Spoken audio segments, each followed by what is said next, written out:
низоми худкори пардохти электронии роҳгиро ва назорати сафар дар нақлиёти истифодаи умумии шаҳри Душанбе моҳи марти соли 2018 бо мақсади соддагардонии раванди пардохти роҳгиро дар воситаҳои нақлиёти ҷамъиятии пойтахт роҳандозӣ гардид. татбиқ шудани лоиҳаи Сити Корт даромади корхонаҳои мусофирбариро зиёд кард, ҳамаи маблағҳои гардишро ба иқтисодиёти расмӣ фаро гирифт, ҳалли баҳсҳо оид ба бозпасгирии бақияпулиҳоро бартараф кард, назорати мунтазами гардиши молиявии корхонаҳои коммуналии нақлиётиро таъмин намуд ва сатҳу сифати хизматрасонӣ ба мусофиронро нисбат ба солҳои қабл ба маротиб беҳтар гардонид. дар ин замина хотиррасон мекунем ки ҷоринамоӣ, истифодабарӣ, хизматрасонӣ ва назорати лоиҳаи Сити Корт ё корти шаҳрӣ аз ҷониби ҷамъияти дорои маслиҳаташ маҳдуди Авесто гурӯҳ дар асоси механизми шарикии давлат ва бахши хусусӣ ба роҳ монда шуд ки ҳадафи амалинамоии низоми мазкур беҳсозии хизматрасонӣ дар нақлиёти мусофирбари автомобилии истифодаи умум мебошад.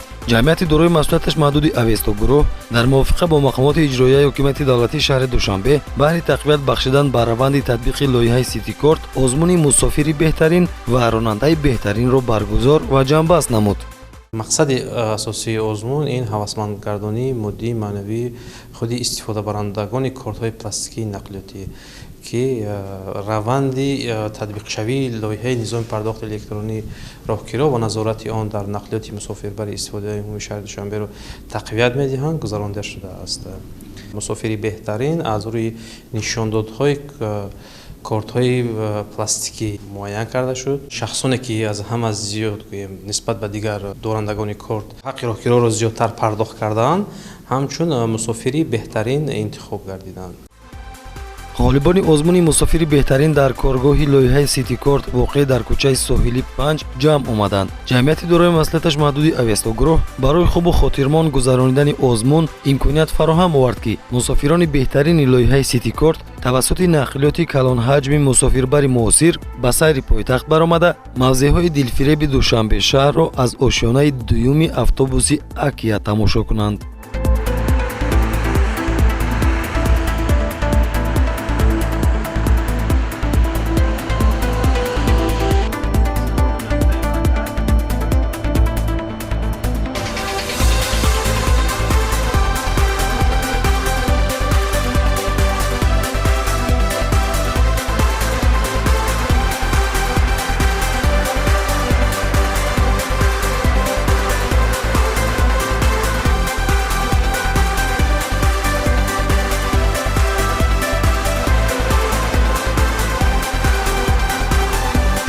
дар роҳ моро мусофирони дигар низ интизор буданд. Абдуманон Шодиев аз истгоҳи назди ҷамъияти дорои масъулияташ маҳдуди Иттиҳодияи истеҳсолии насоҷии тоҷик савори автобус шуд.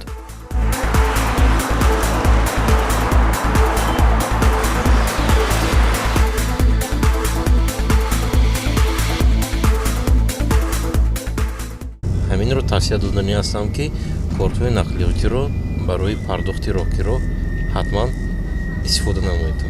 чӣ бартарият дорад? бартарият пеш аз он дар ин аст ки шумо метавонед ҳамчун ман ҳангоми пур намудани корт яквақтина ба маблағи 50 сомонӣ тахфифи 15% гиред барои ҳар як роҳгирои супоридаатон. ин барои шумо фоидаовар мебошад ва вобаста аз он ки чӣ қадар шумо истифода мебаред нақлиётро ҳамон қадар бисёртар шумо тахфиф гирифта метавонед.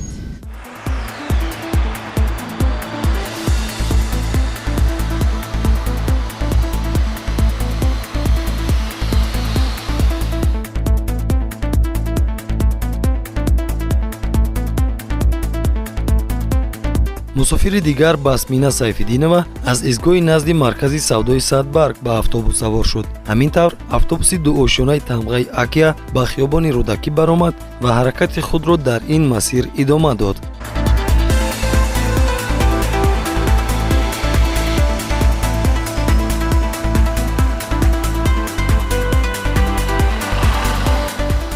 Сити Корт аз ҳама беҳтарин корт мебошад ки ман истифода мебарам. кае ки мо ба автобус мешинем ба мо дастрас меғалтад. хеле арзон. мехоҳам гӯям ки шумо намтари корти нақлиётӣ гирен ва ба нархи дастрас мешавад.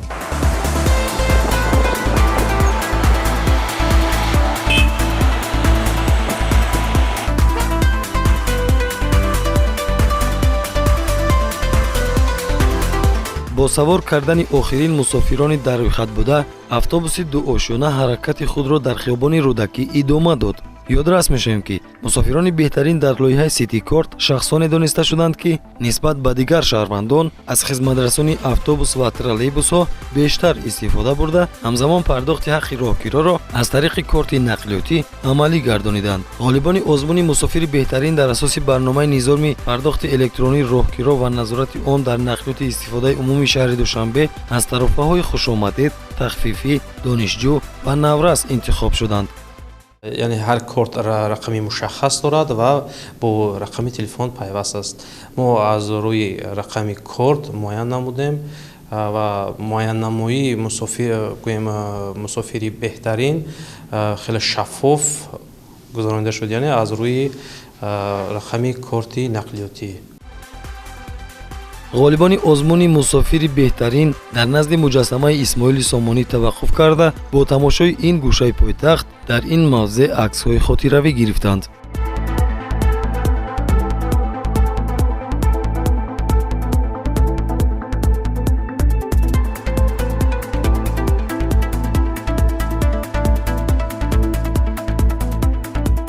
барои гирифтани пули роҳгиро баргардонидани бақия пеш вақт бисёр мерафтанд.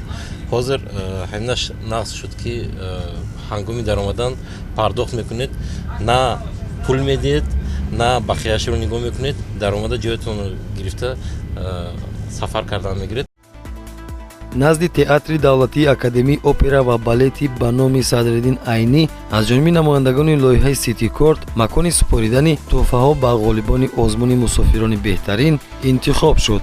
тӯҳфаҳо ба ғолибон аз ҷониби сарпарасти озмун, корхонаи истеҳсоли обҳои ташнагишикан ва маҳсулоти машруботии Сиёма тақдим гардид. ин нафарон ки ҷиҳати гузаштан ба иқтисодиёти рақамӣ ва ҳамзамон дар паст намудани нишондиҳандаҳои ғайрирасмӣ саҳмгузор мебошанд, ҷамъияти дорои маслиҳаташ маҳдуди Авесто гурӯҳ низ ҳавасмандгардонии онҳоро дар мадди назар гирифт.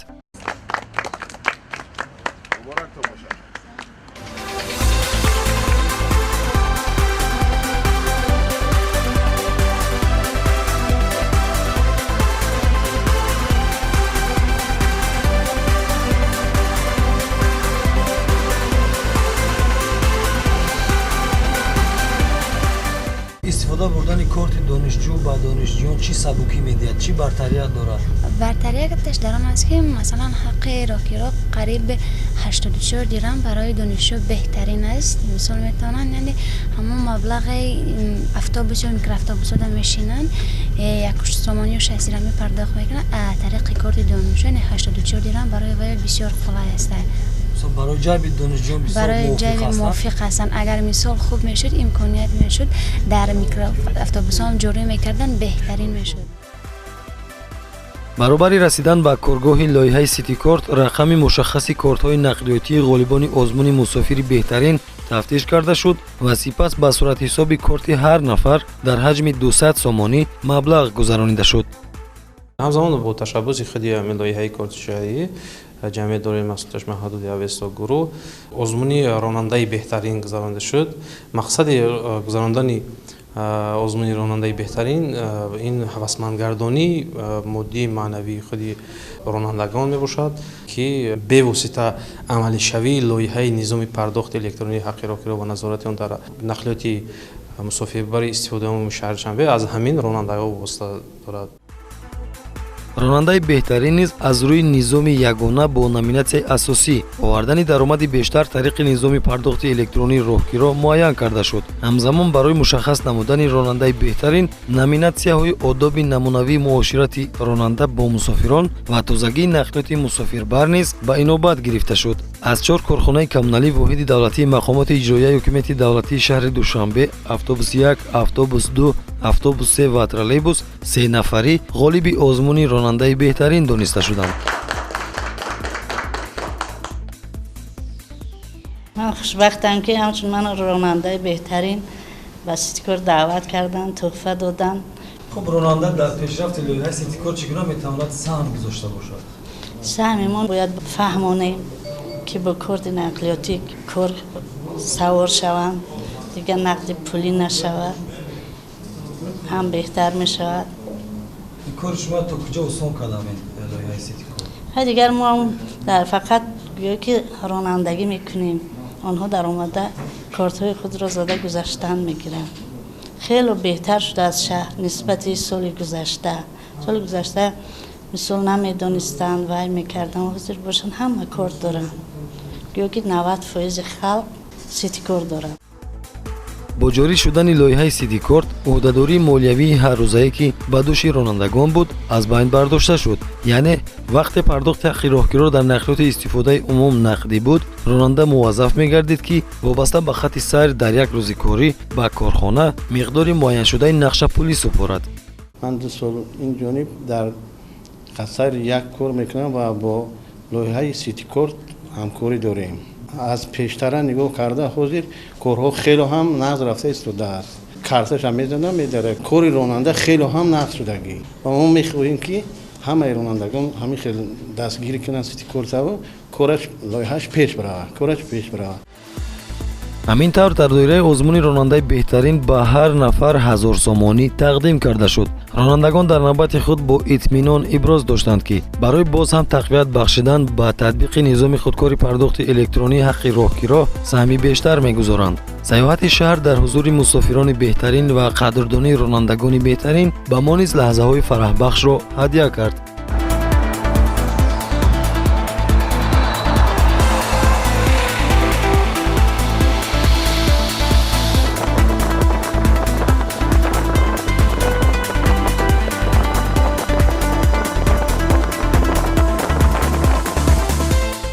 لایحه سیتی کورت برنامه کمپلکسی پرداخت الکترونی راهگیرا در نقلیات استفاده عموم بوده. با راه اندازی نمودن این نظام خدمترسانی سیستم یگانه جمع‌آوری مبلغ راهگیرا به وجود می آید. مسافر کارت یگانه خود را می تواند در اتوبوس، ترالیبوس و هم در میکرواتوبوس استفاده نماید. طبق اطلاع آماری جمعیت دارای مسئولیتش محدود اویستا گروه از روز اول عملی شوی نظام پرداخت الکترونی راهگیرا و نظارت سفر در نقلیات جمعیتی تا ماه دکامبر سال 2019 400,000 نفر شهروندان با کارت‌های نقلیاتی تامین گردیدند که متخصصان این نشانداد را نظررس می‌حسابند. تطبیق لایحه سیتی کورت همچنین امکانیت به وجود آورد که اتوبوس و ترالیبوس‌ها حرکت منتظم داشته باشند. لایحه مذکور جهت استفاده بری از امتیازها به نفرانی که در اساس قانونگذاری جمهوری تاجیکستان برتریت‌ها را صاحبند مساعدت نمود.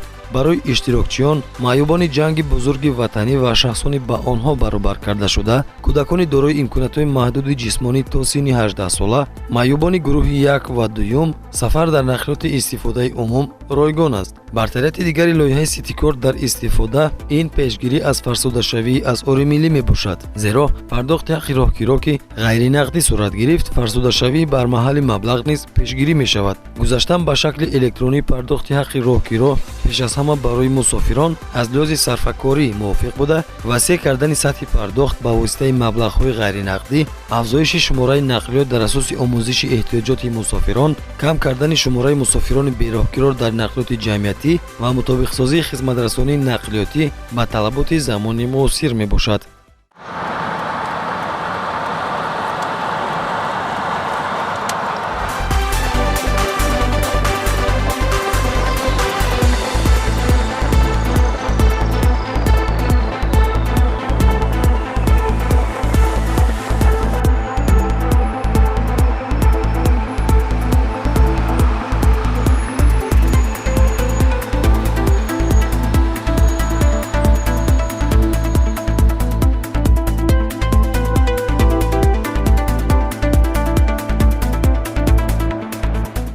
کارت نقلیاتی واسطه بهترین پرداخت راهگیرا توصیه میدیم.